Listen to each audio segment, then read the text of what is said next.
Hello hello hello, मैं हूं सुहाली जैन और आप देख रहे हैं बी टाउन डायरी। आपका अपना सबसे भरोसेमंद और सबसे तेज एंटरटेनमेंट न्यूज शो, जहां बॉलीवुड की हर हलचल, हर कहानी और हर भावना आपको मिलती है सबसे पहले, सबसे सटीक अंदाज में। आज के इस खास पेशकश में हम आपको सिर्फ खबरें नहीं लाए हैं, हम लाए हैं इमोशन, विवाद, वायरल मूवमेंट और एक लेजेंड की विरासत। तो तैयार हो जाइए, क्योंकि आज का एपिसोड सिर्फ देखा नहीं जाएगा बल्कि महसूस किया जाएगा। आज के शो में हम देखेंगे सलमान खान की ईद स्पेशल म्यूजिक सरप्राइज की, श्रद्धा कपूर के वायरल डांस वीडियो और रहस्यमय टैग अंकिता लोखंडे के अबू धाबी ट्रिप पर उठा विवाद, और उर्दू अदब के सितारे शायर बशीर बद्र के निधन की भावुक खबर। तो चलिए शुरू करते हैं आज का बॉलीवुड सफर दिल, दर्द, चर्चा और डांस के साथ।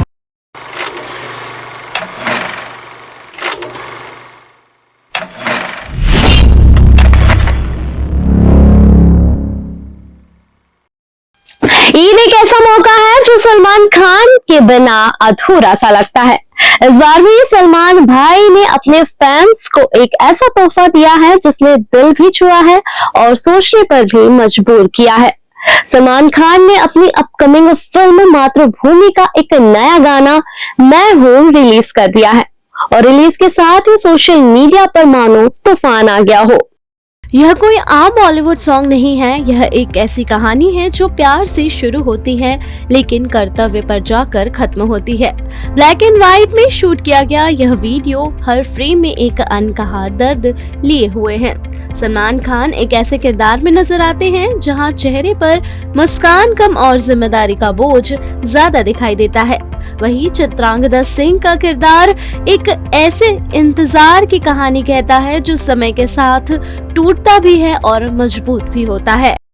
इस गाने की सबसे बड़ी ताकत इसकी सादगी है। ना कोई चमक, ना कोई दमक, ना कोई पार्टी एनर्जी, बस एक सवाल, क्या कर्तव्य और प्रेम कभी एक साथ चल सकते हैं?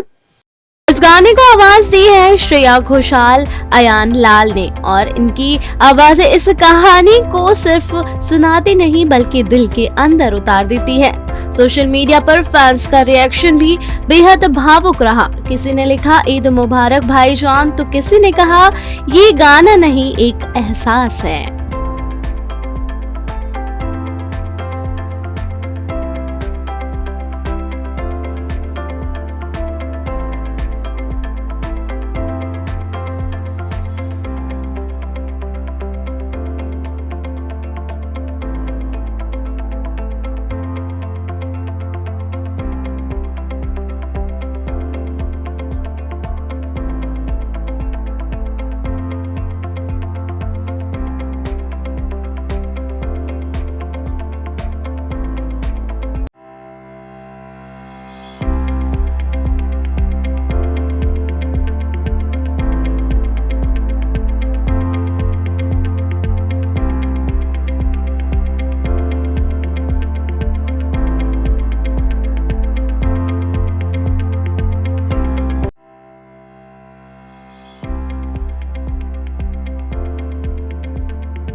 अब बात करते हैं एक बिल्कुल अलग दुनिया की, जहां इमोशन से ही एनर्जी है और दर्द नहीं सिर्फ डांस है।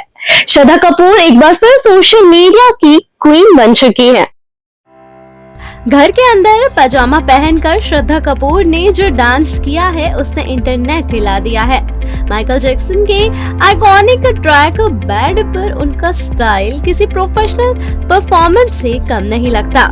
लेकिन इस वीडियो की असली कहानी सिर्फ डांस नहीं है, क्योंकि जैसे ही वीडियो सामने आया फैंस की नजर सिर्फ डांस पर नहीं गई बल्कि गई एक नाम पर, चलिए जानते हैं इस नाम के पीछे की कहानी आखिर क्या है। श्रद्धा कपूर ने कैप्शन में लिखा, कोई ऐसा ढूंढो जो आपका ऐसा डांस निकलवा पाए। और बस यहीं से शुरू हो गई अटकलों की दुनिया, क्योंकि उन्होंने इस पोस्ट में राहुल मोदी को टैग किया है और इंटरनेट ने इसे एक लव हिंट की तरह देख लिया।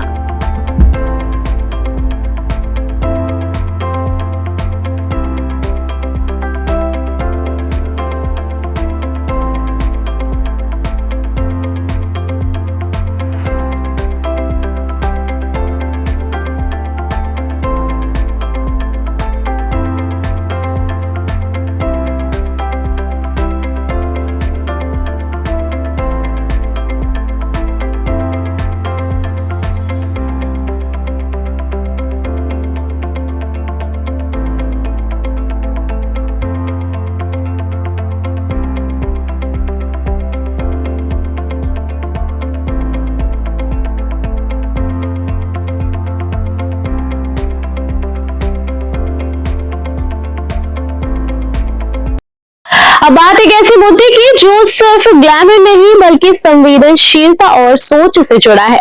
टीवी एक्ट्रेस अंकिता लोखंडे इन दिनों अबू धाबी में है, लेकिन उनकी एक तस्वीर सोशल मीडिया पर बहस छेड़ रही है। कुछ लोगों ने इसे सामान्य बताया तो कुछ लोगों ने इसे विवाद का रूप दे दिया। और यहीं पर सवाल उठता है, क्या हम हर चीज को अपने नजरिए से ही क्यों देखते हैं? टीवी और फिल्मों की फेमस एक्ट्रेस अंकिता लोखंडे इन दिनों अपने पति विक्की जैन के साथ यूएई के खूबसूरत शहर अबू धाबी में वैकेशन एंजॉय कर रही हैं। उन्होंने अपने इस ट्रिप की कई खूबसूरत तस्वीरें इंस्टाग्राम पर शेयर भी की हैं, जिसमें वे वंडर वुमन से लेकर वार्नर ब्रदर्स के फन जोन जैसी जगहों पर मस्ती करती नजर आ रही हैं। लेकिन अंकिता की कुछ तस्वीरों ने इंटरनेट पर एक नई बहस और विवाद को जन्म दे दिया है। अबू धाबी के दौरे के दौरान अंकिता लोखंडे और विक्की जैन वहां की प्रसिद्ध मस्जिद देखने पहुंचे। इस दौरान अंकिता ने स्थानीय संस्कृति और मस्जिद के नियमों का सम्मान करते हुए जीन्स और टी शर्ट के ऊपर हिजाब कैरी कर लिया। अंकिता का यह अंदाज कई सोशल मीडिया यूजर्स को रास नहीं आया और उन्होंने एक्ट्रेस को ट्रोल करना शुरू कर दिया। कुछ यूजर्स ने तो उनके हिंदू और मराठी होने पर सवाल उठाते हुए तीखी प्रतिक्रियाएं दी। एक यूजर ने लिखा, हिंदी तो हमेशा सेकुलर होने की बात करते हैं, लेकिन दूसरे धर्म के लोग ऐसा नहीं करते। आप एक मराठी मुलगी हैं तो फिर आपने हिजाब क्यों पहना? वहीं दूसरे यूजर्स ने सवाल किया कि क्या आपने अपना धर्म बदल लिया है? हालांकि कुछ फैंस अंकिता के समर्थन में भी उतरे और कहा कि वे हिजाब में बेहद खूबसूरत लग रही हैं। यह विवाद इसलिए भी ज्यादा तूल पकड़ रहा है क्योंकि कुछ ही दिनों पहले अंकिता लोखंडे का एक और रूप सोशल मीडिया पर वायरल हुआ था। वीडियो में अंकिता पूरी श्रद्धा के साथ गौ सेवा करती, गायों को दुलारती और उन्हें चारा खिलाती नजर आई थी। तब फैंस ने उनकी सादगी और सनातन धर्म के प्रति उनके जुड़ाव की जमकर तारीफें की थी। लेकिन अब मस्जिद में हिजाब पहनने के कारण ट्रोलर्स उन्हें ताना मार रहे हैं और कह रहे हैं कि अभी कुछ दिन पहले तक वे गौशाला में थी और अब मस्जिद में हिजाब पहनकर फोटो खिंचवा रही हैं। वर्क फ्रंट की बात करें तो अंकिता लोखंडे और विक्की जैन की जोड़ी इन दिनों टीवी के popular reality cooking show laughter chef season 3 में धमाका मचा रहे हैं। शो में दोनों की नोकझोंक, कॉमेडी, केमिस्ट्री को दर्शक काफी पसंद कर रहे हैं। काम के व्यस्त शेड्यूल के समय निकाल कर ही यह कपल अबू धाबी में क्वालिटी टाइम स्पेंड करने पहुंचे।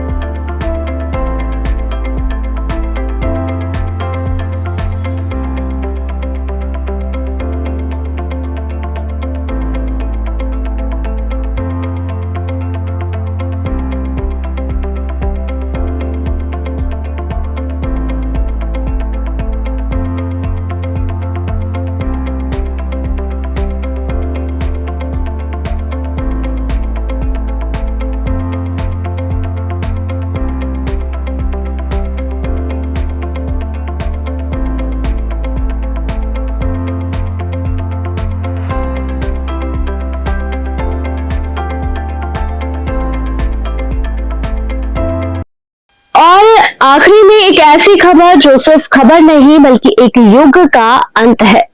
उर्दू गजल की दुनिया के महान शायर डॉक्टर बशीर बद्र अब हमारे बीच नहीं रहे। बशीर बद्र सिर्फ शायर नहीं थे, वो एक एहसास थे जो शब्द के रूप में हमेशा हमारे साथ रहेंगे। उर्दू अदब और आधुनिक गजल के सबसे चमकदार सितारे डॉक्टर बशीर बद्र साहब ने 51 वर्ष की उम्र में इस फानी दुनिया को अलविदा कह दिया। बशीर बद्र को गजल विधा के ठेठे, सरल और बेहद रोमानी शब्दों को पिरोने के लिए हमेशा याद किया जाएगा। उन्होंने उर्दू शायरी को किताबी संजीदगी और भारी भरकम शब्दों के दायरे से बाहर निकाला और उसे आम आदमी की बोलचाल का हिस्सा बनाया। साहित्य के क्षेत्र में उनके ऐसी ऐतिहासिक और बेमिसाल योगदान के लिए भारत सरकार ने उन्हें पद्मश्री जैसे प्रतिष्ठित नागरिक सम्मान से नवाजा था। उनके जाने की खबर से देश विदेश में मौजूद उनके लाखों प्रशंसकों और चाहने वालों में मायूसी छा गई है। जीवन के अंतिम दौर में वे डिमेंशिया के कारण अपनी याददाश्त खो चुके थे, लेकिन उनकी यादों को जिंदा रखते हुए उनकी पत्नी आज भी उन्हें बेहद धैर्यपूर्वक उनकी ही लिखी कविताएं और शेर सुनाना लेकिन उनकी यादों को जिंदा रखते हुए उनकी पत्नी आज भी उन्हें बेहद धैर्यपूर्वक उनकी ही लिखी कविताएं और शेर सुनाया करती थी। 15 जनवरी 1935 को उत्तर प्रदेश के अयोध्या में जन्मे बशीर बद्र का तालीमी सफर बेहद शानदार रहा। उन्होंने अलीगढ़ मुस्लिम विश्वविद्यालय से अपनी उच्च शिक्षा और पीएचडी की डिग्री पूरी की थी। इसके बाद उन्होंने इसी विश्वविद्यालय में उर्दू के प्रोफेसर के रूप में लंबे समय तक अपनी सेवाएं भी दी थी। मोहब्बत और इंसानी जज्बातों की खूबसूरत तराने लिखने वाले बद्र साहब को जिंदगी ने कई गहरे और अमिट जख्म भी दिए। मेरठ में हुए भीषण सांप्रदायिक दंगों के दौरान नफरत की आग ने उनके हंसते खेलते घर को खाक कर दिया था। इस भयानक त्रासदी में न सिर्फ उनका मकान चला, बल्कि उनकी सालों की मेहनत और कई अनमोल अप्रकाशित रचनाएं भी हमेशा के लिए राख के ढेर में तब्दील हो गई।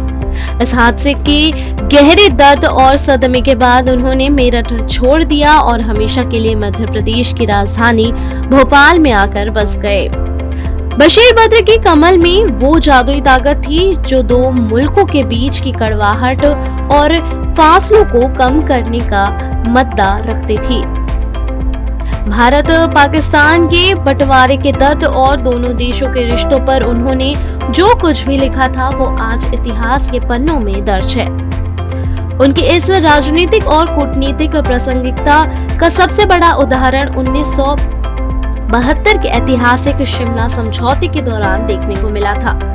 तब भारत की तत्कालिक प्रधानमंत्री इंदिरा गांधी ने पाकिस्तान के राष्ट्रपति जुल्फिकार अली भुट्टो का स्वागत करते हुए कूटनीति के गलियारों में बशीर बद्र का ही एक मशहूर शेर सुनाया था, जिसने दोनों देशों के बीच संवाद की नई राह खोल दी थी। भले ही बद्र साहब आज हमारे बीच नहीं है, लेकिन उनकी गजलें और शेर हमेशा जिंदा रहेंगे।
इस एपिसोड में हमने देखा इमोशन, एंटरटेनमेंट और एक गहरी सच्चाई।